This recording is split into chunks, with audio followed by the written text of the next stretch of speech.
ఈరోజు మనమంతా కూడా ఇలా కలవడం చాలా సంతోషంగా ఉంది. ఒకవైపున నేను ఒకటి చెప్తా ఉన్నా, వైఎస్ఆర్ కాంగ్రెస్ పార్టీకి మొట్టమొదట బీజం ఎక్కడ పడింది అని అంటే కర్నూలు జిల్లా నల్ల కాలువలోనే పడింది.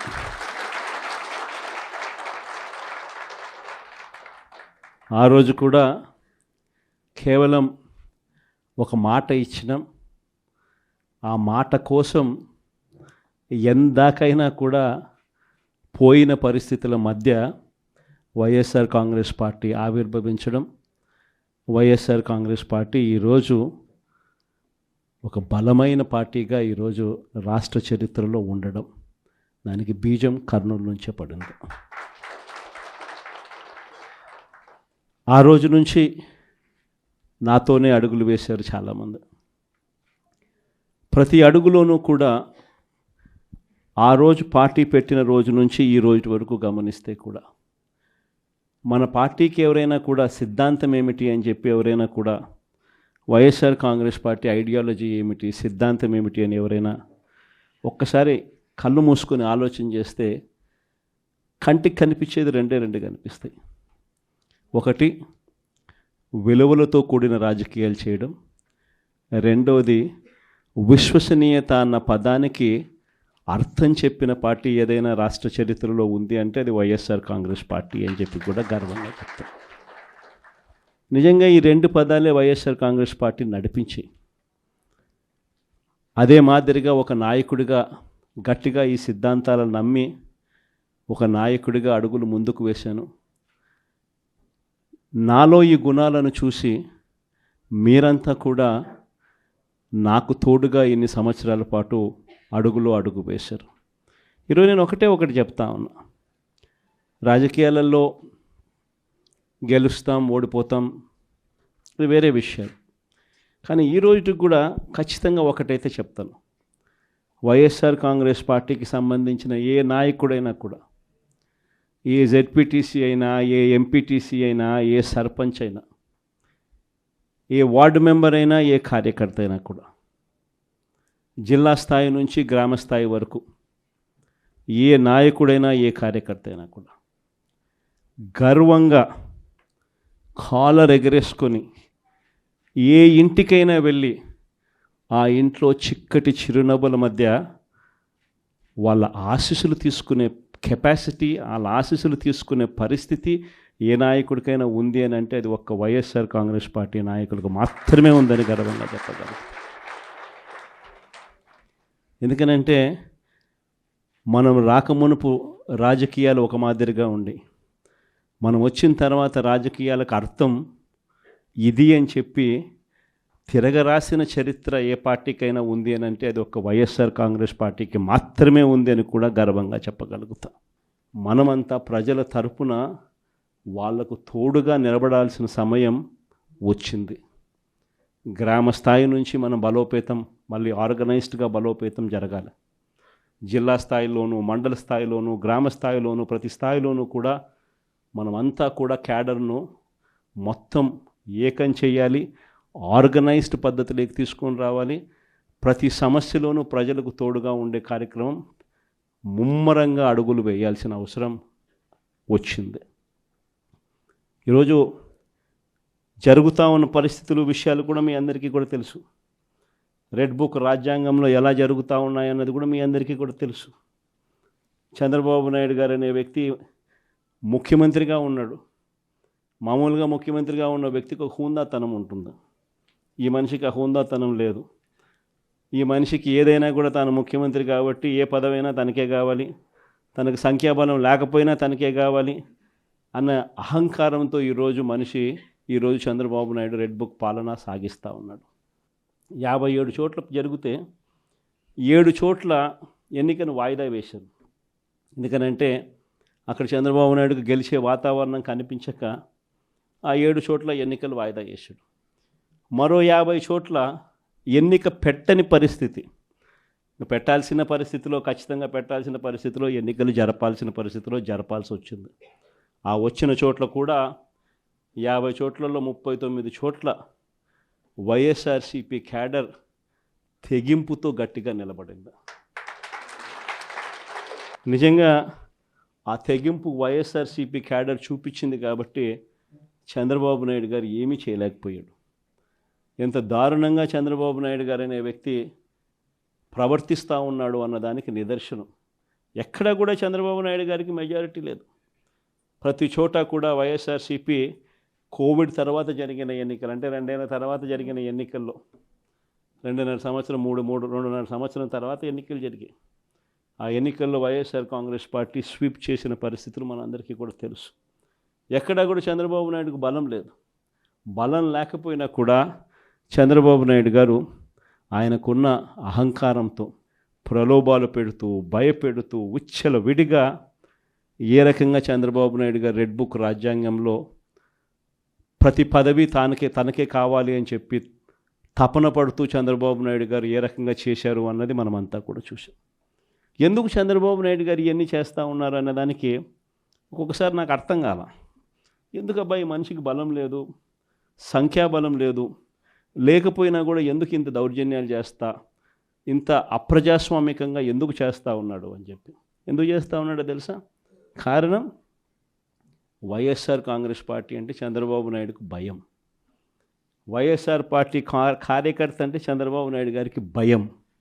ఎందుకనంటే చంద్రబాబు నాయుడు గారు సూపర్ 6 ఫెయిల్ అయ్యాడు, సూపర్ 7 ఫెయిల్ అయినాడు. చంద్రబాబు నాయుడు గారి పాలనలో వ్యవస్థలన్నీ కూడా పూర్తిగా నీరు గారిపోయినాయి. ఇలాంటి పరిస్థితిలో ప్రజలందరూ కూడా తెలుగుదేశం పార్టీకి సంబంధించిన క్యాడర్ ఎవరూ కూడా ప్రజల దగ్గరికి వెళ్ళే పరిస్థితి లేదు. చంద్రబాబు నాయుడు గారి క్యాడర్, ఆయనకు సంబంధించిన ఎంపీటీసీలు కానీ, ఆయనకు సంబంధించిన కార్యకర్త కానీ ఎవరైనా కూడా ప్రజల దగ్గరికి వెళ్తే ఇంట్లో నుంచి చిన్న పిల్లలు సైతం క్యాడర్ను కూడా తిరగనిచ్చే పరిస్థితి ఉండదు. క్యాడర్ను సైతం, చిన్నపిల్లలు సైతం ఇంటికి పోతూనే మా 15,000 సంగతి ఏమిటి అంటారు. అమ్మలు మా 18,000 సంగతి ఏంటి అని అంటారు. వాళ్ళ అమ్మలు మా 48,000 సంగతి ఏమిటి అంటారు. ఇంట్లో రైతన్నలు మా 26,000 సంగతి ఏమిటి అని, ఉద్యోగం ఎతికే పిల్లలు మా 36,000 సంగతి ఏమిటి అని చెప్పి ఇలా ప్రతి ఒక్కరూ ఇంట్లో ప్రశ్నిస్తారని కనీసం క్యాడరు కనీసం ఇండ్లకు కూడా పోని పరిస్థితిలో చంద్రబాబు నాయుడు గారి పార్టీ ఈరోజు పరిపాలన సాగిస్తూ ఉంది. ఇలాంటి పరిస్థితుల్లో చంద్రబాబు నాయుడు గారిని ప్రశ్నించే స్వరం ఉండకూడదు అని రాష్ట్ర వ్యాప్తంగా ఒక భయానక వాతావరణం క్రియేట్ చేసే కార్యక్రమంలో భాగంగా ఇవన్నీ కూడా చంద్రబాబు నాయుడు గారు చేయిస్తూ ఉన్నాడు. ప్రజాస్వామ్యంలో ఎప్పుడూ కూడా మనుషులకు మంచి చేయాలి, మనుషులకు మంచి చేసి వాళ్ళ గుండెల్లో స్థానం సంపాదించుకొని, వాళ్ళ మనసుల్లో స్థానం సంపాదించుకొని ఒక నాయకుడు అనేవాడు పాలన చేయాలి. కానీ అలా చేయకుండా అధికారం ఉంది కానీ అని చెప్పి దురహంకారంతో ఏ నాయకుడైనా కూడా ప్రవర్తించినప్పుడు ప్రజలు, దేవుడు ఇద్దరు కూడా ఖచ్చితంగా మొట్టికాయలు ఇస్తారు. ఆ మొట్టికాయలు ఎంత దారుణంగా ఉంటాయి అని అంటే చంద్రబాబు నాయుడు గారికి నెక్స్ట్ ఎలక్షన్లకు వచ్చేసరికి సింగిల్ డిజిట్స్ కూడా రాని పరిస్థితులకి ఆయన పడిపోతాడు. కాబట్టి ప్రతి ఒక్కరం నేను ఒకటే అడుగుతా ఉన్నా, అందరం ఐక్యంగా ఉందాం.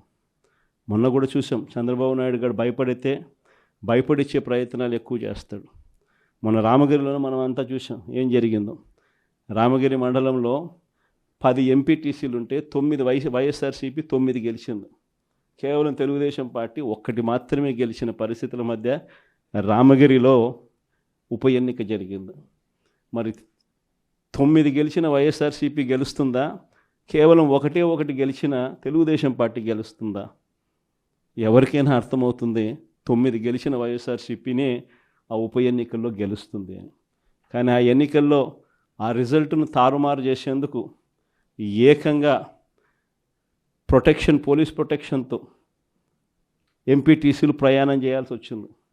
మా ప్రాణాలకు ముప్పు ఉంది, మాకు భద్రత కల్పించని కోర్టుకు పోతే కోర్టు పోలీసు భద్రతతో వారిని ఎలక్షన్ హాల్లోకి తీసుకొని పోమని చెప్తే ఈ పోలీసులు ఎంత అన్యాయంగా తయారయ్యారంటే పోలీసులే ఈ ఎంపీటీసీలను బెదిరించే కార్యక్రమాలు సాక్షాత్తు పోలీసులే చేపట్టారు. రామగిరికి సంబంధించిన అదే మండలానికి సంబంధించిన ఎస్ఐ వీళ్ళ వెహికల్లో ఎక్కుతాడు. ఎక్కి ఈ ప్రతి ఎంపీటీసీలతోనూ వీడియో కాల్తో ఆ పక్క ఎమ్మెల్యేతోనూ ఎమ్మెల్యే కొడుకుతోనూ మాట్లాడిస్తారు. వాళ్ళు భయపడిస్తారు. మీ ఇంట్లో మీ అమ్మ మీ నాయన ఇంటికి రావాలంటే ఖచ్చితంగా ఎంపీటీసీ ఎలక్షన్లలో వాళ్లకు అనుకూలంగా ఓటేస్తేనే జరుగుతుందని బెదిరిస్తారు. అయినా కూడా మన ఎంపీటీసీలు ఎక్కడా కూడా తలగ్గకపోయేసరికి ఎలక్షన్ టైం దాటిపోయేదాకా వాళ్ళని తిప్పుతూ ఎంపీడీఓ కార్యాలయానికి తీసుకొని పోకుండా కోరం లేదని ఎన్నిక వాయిదా.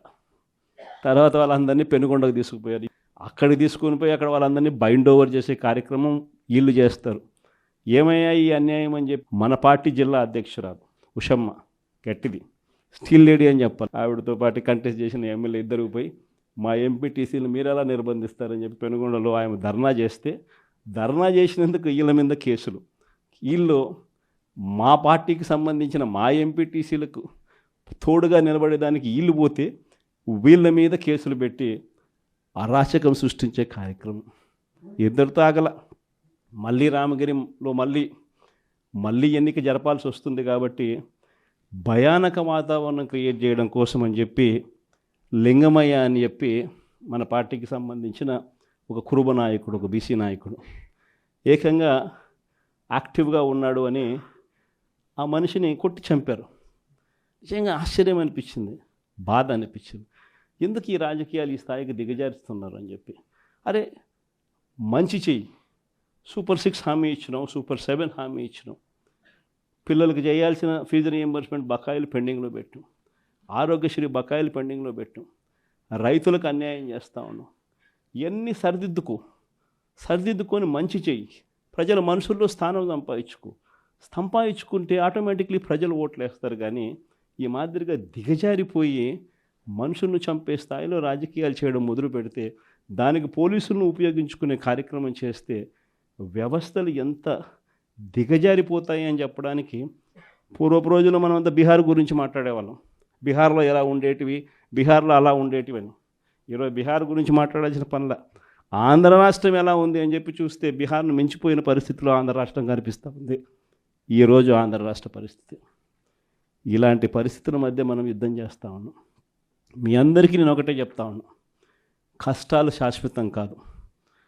ఒక చీకటి వచ్చిన తర్వాత ఖచ్చితంగా వెలుతురు వస్తుంది. ఇది ప్రతి ఒక్కరం గుర్తుపెట్టుకోండి. చూస్తూ కన్ను మూసుకుంటే 3 ఏళ్ళు కూడా అయిపోతుంది. ఈ 3 ఏళ్ళు మాత్రం గట్టిగా తోడుగా నిలబడండి, నాకు తోడుగా నిలబడండి, ప్రజలకు తోడుగా నిలబడండి. ఆ తర్వాత మళ్ళీ వైఎస్ఆర్ కాంగ్రెస్ పార్టీ మళ్ళీ అధికారంలోకి ఖచ్చితంగా వస్తుంది. ఈసారి జగన్ 2 పాలన ఖచ్చితంగా జరుగుతుందని మాత్రం చెప్తాను. ఈసారి జగన్ 2 పాలనలో మాత్రం ప్రతి కార్యకర్తకు మీ జగన్ తోడుగా ఉంటాడని ఖచ్చితంగా చెప్తాను. కాబట్టి ఖచ్చితంగా ఈ 3 ఏళ్ళు ప్రజల తరపున నిలబడదాం, ప్రజల కోసం పోరాడదాం. విలువలు విశ్వసనీయతతో కూడిన రాజకీయాలకు YSR Congress party care of అడ్రస్గా ఎప్పటికీ నిలుస్తుందన్న సంకేతం ఖచ్చితంగా ఇద్దామని చెప్పి మీ అందరితో కూడా మనస్ఫూర్తిగా కూడా కోరుతా ఉన్నాను.